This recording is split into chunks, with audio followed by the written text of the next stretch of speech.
Hey everybody, it's Dr. Jensen and welcome to Terrorism, CCJ4661. So that is the first time I've been able to say that because this class is now a permanent offering with its own course number and its own designation in the Department of Sociology, Criminology, and Law. Now this class is also cross-listed with European Studies because we talk about terrorist attacks in Europe for a good chunk of the class as well. So this class is cross-listed as EUS4930, but some of you may notice that the university does a lot of special topics courses in many departments, and they use 4930, 4934 to cover a lot of those special topics. Well, this class had been offered for many years, and it was a popular, successful class. It always has full enrollment. I think students enjoy being in this class, and we discussed making it a permanent offering with its own number. So back in 2018, I started that process, and finally the class got full approval across many reviews at many levels of the university to finally be given its own number. So keep in mind, I have a lot of material that needs to be changed from 4111 or 4934 to now 4661. So pardon my dust, but this change happened in mid-June, and we really haven't had a full semester to get after it because I don't teach during the summer. I only teach fall and spring. So there will be a little bit of, under construction, conversion stuff going on as I make these changes. So just please be patient with me because they had to shuffle all students into a new class, and we had to have all these extra things that needed to be done in order to get this to be a permanent offering. So I'll be making these changes, but kind of as we go. So let's jump into the class for this semester. So welcome, CCJ4661 Terrorism. This picture you'll actually see quite a bit in class. This is looking out of a window at Ground Zero in New York City on 9/11. So basically this is kind of it, right? I mean, it's a very sobering picture to look at. And I will say that this class can be difficult to take in sometimes. You can't unsee a terrorist attack. It's tragic, traumatic, and sensitive, and there are times where we may have some material that may not be suitable for everyone, and I try to warn students ahead of time so that if they have any conditions or past trauma, my job is not to re-traumatize you or to wreak havoc on your mental health. I can provide alternative assignments that might be a little bit easier. I have had students take this class with PTSD before, and we've had to navigate that together. I've had students who have been veterans, students who have had anxiety, depression, and sometimes it's challenging seeing mass death and destruction in a class. So again, just realize this class can be heavy, it can be very sensitive, and by the way, it changes every semester. I mean, there's always, unfortunately, a new development when it comes to terrorism. Right now we're dealing with Afghanistan. And we've taught this class during major presidential elections, invasions, wars, new attacks. And it always changes just a little bit each semester. So again, just keep that in mind as we go through this experience together. So first I'll tell you a little bit about me, and we'll talk about textbooks, class goals, expectations, what you should expect from me, others involved in the class, how to be successful. So first, let's talk textbooks. The book you should be having for class is this book here. It's called Inside Terrorism by Bruce Hoffman. This is the 3rd edition, okay, right here. This was published in 2017, and this is the foremost expert in terrorism. Bruce Hoffman actually teaches national security studies at Georgetown University. He also briefs Congress on counterterrorism. So he was studying terrorism when nobody else was, and is one of the experts in the world. So his last edition, which you should not order, was back in 2011. Okay, so you can see the covers are quite a bit different. The last edition had Abu Ghraib and a suicide bomber on the front and some weapons and stuff.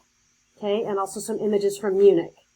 Do not get this version, right? This is the 2nd edition or the extended edition. This is from over 10 years ago. And yes, they talk about 9/11, but they don't talk about anything really past 2011. So this is really the updated version of the book that you need to be getting. We waited 10 years for this edition to come out, and we were so excited. Those of us that study terrorism in the community We're like, yes, Bruce is doing another book. Good. Because this thing is loaded.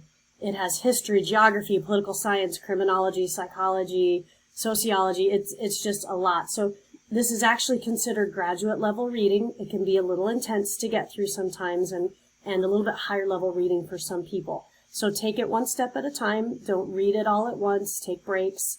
It's got a lot packed in here. So again, this was 2017.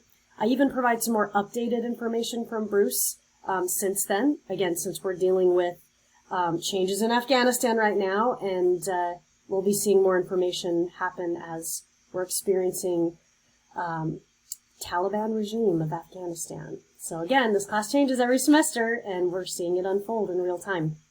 So make sure you get the current 3rd edition of Inside Terrorism by Bruce Hoffman. You can get the hard copy book, or you can get an ebook from Columbia University Press, or you can get a Kindle version if you want to. Just make sure with Kindle you have some kind of way to cite page numbers if you're going to use this for your assignments, because sometimes Kindles are not as good at page numbers as hard copy or ebooks are. So just be mindful of that. But this is the main book we're using for class. All right, so that's the textbook. Make sure you get the right one. I have also provided a scanned copy of Chapter 1 as a PDF in 2 parts during week 1, because I know some people order their books and they're just not arriving in time. It's textbook season for you to get assignments done or to take your quiz. So they need something to work with until their book arrives in the mail.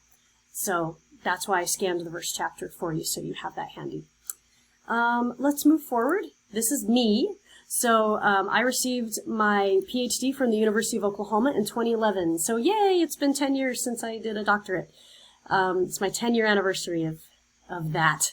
I have 2 master's degrees, an MSW or a Master of Social Work degree from University of Louisville, and a Master of Liberal Arts degree from Southern Methodist University in Dallas, Texas, where I also did my bachelor's degree in sociology. I previously taught at Brigham Young University, or BYU, for over 7 years, and I was an associate professor there. I came here to University of Florida and took a lecturer position for a lot of reasons, but I was recently promoted to senior lecturer, so I guess I'm doing something right.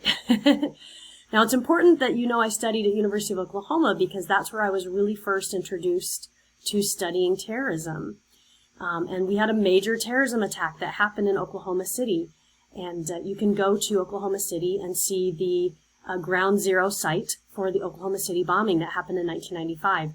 I was in high school when that happened, and I remember that. I remember that building getting attacked, and I've been to that memorial and museum about 7 or 8 times, and that's really what got me interested in studying terrorism. My next goal is to see Ground Zero and the new memorial museum over in New York City, which opened, I want to say, just a couple years ago.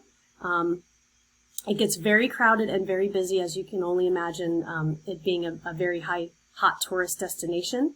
But if I could take you all on a field trip there, I would. And if I can bring that into class, I absolutely will. Because this year is the 20th anniversary of 9/11. And that is very, very significant. And we'll be seeing a lot of information coming out in the next few weeks as we get closer to September 11th, 2021. So there's a great way to remember and memorialize all those that served valiantly in the rescue efforts and gave their lives on such a horrific day. I recognize that some of my students were not even born yet when it came to September 11th, 2001.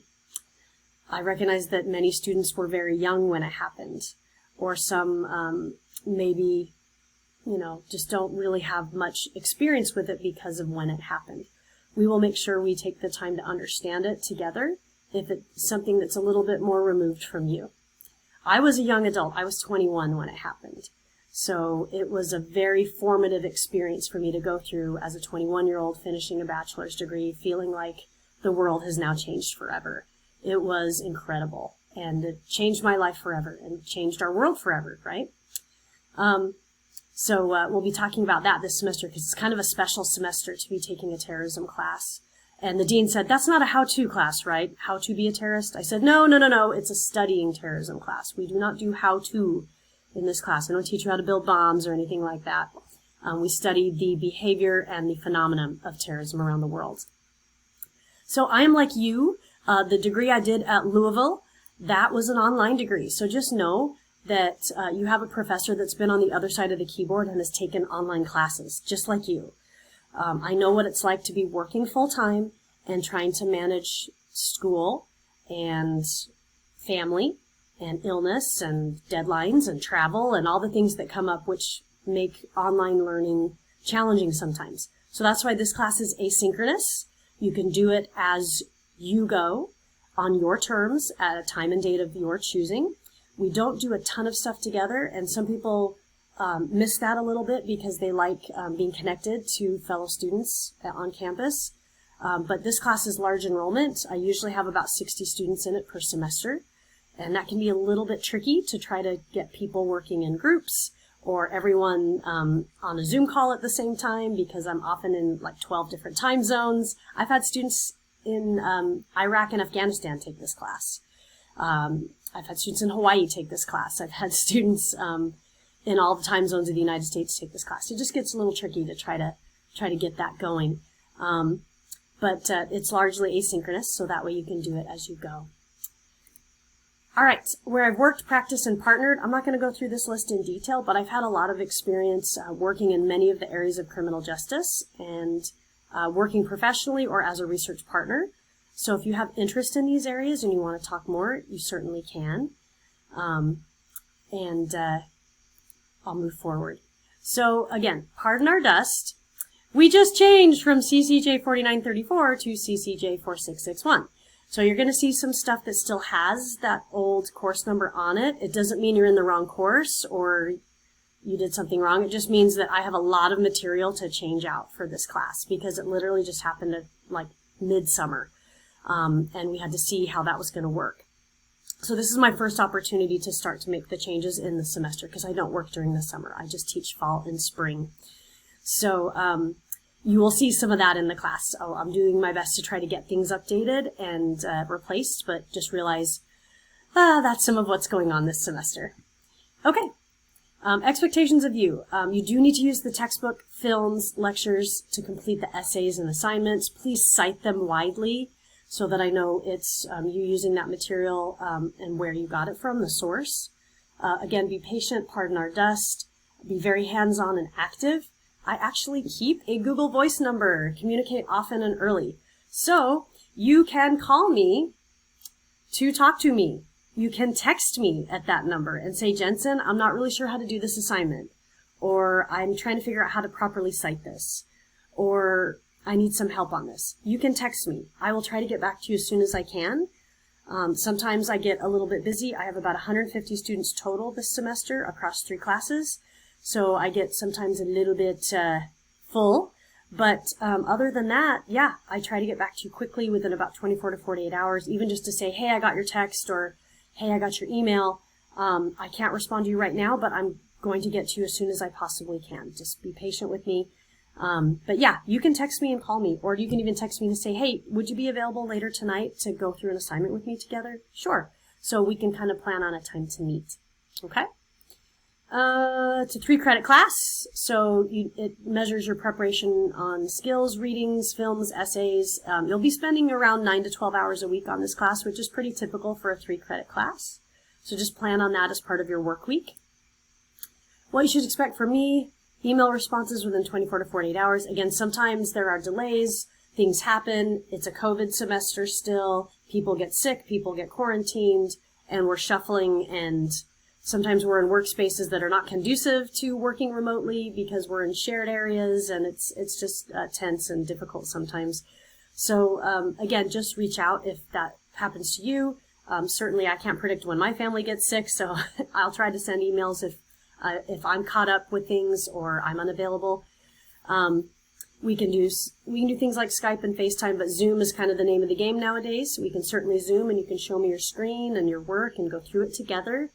Our virtual office hours are 10 a.m. to 1 p.m. So I usually keep a Zoom session open, or I can open up a private session for you if you would like, if you want to meet via Zoom. And again, you can also call me or text me if you want to. So just let me know if you're going to be dropping in, and I can provide you that Zoom link and we can meet.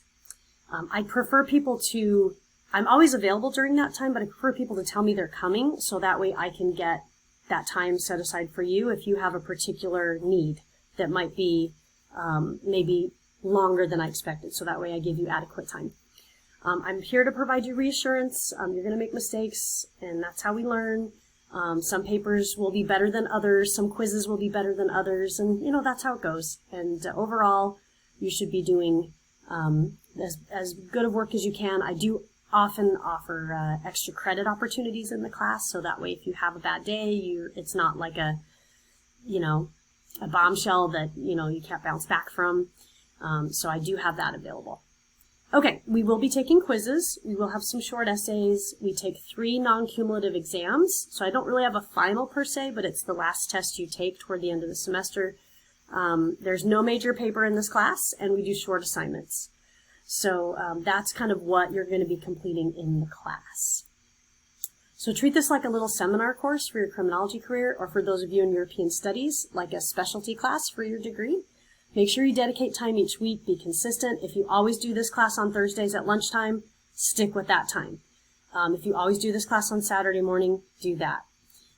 Be honest about what works and what doesn't, what's confusing, because sometimes I may have a link or a due date I forgot to change, and if you found it, someone else will find it, and they might be confused too. Please let me know, because sometimes I miss things. I'm not perfect either, and I need to go fix something. And it's not weird or wrong to say, hey, what's this, professor? I don't know what this is. I think you forgot something. I can go make that change. And last but not least, welcome to class. I'm glad you're here. This is a really incredible semester to be taking a class like this.